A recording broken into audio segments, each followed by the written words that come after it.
Hi అండి అందరికీ. ఇవాళ నేను మీ ముందుకు ఒక మంచి టిప్తో వచ్చాను.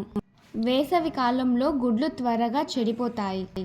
వాటిలో మంచివి పాడైపోయినవి ఎలానో తెలుసుకుందాం. ఒక పెద్ద గిన్నెలో సగం వరకు నీళ్లు తీసుకోండి.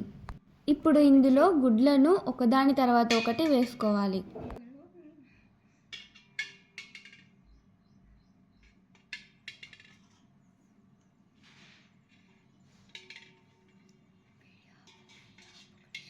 ఇలా నీటిలో మునిగినవన్నీ మంచి గుడ్లు అని అర్థం.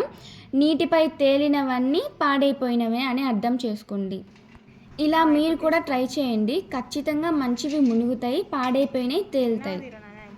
మామూలుగా నీటిపై తేలినవన్నీ పాడైపోయినవి. అవి పిల్లలకు కానీ పెద్దవాళ్ళకు కానీ పెట్టడం వల్ల చాలా హెల్త్ ఇష్యూస్ వస్తాయి. ఫుడ్ పాయిజన్ అవ్వచ్చు. ఇందుకోసమే ఈ వీడియో పోస్ట్ చేశాం. ఈ టిప్ మీకు ఎలా అనిపించిందో కామెంట్ చేయండి. ఈ టిప్ మీకు నచ్చితే లైక్, షేర్, సబ్స్క్రైబ్ చేసుకోండి.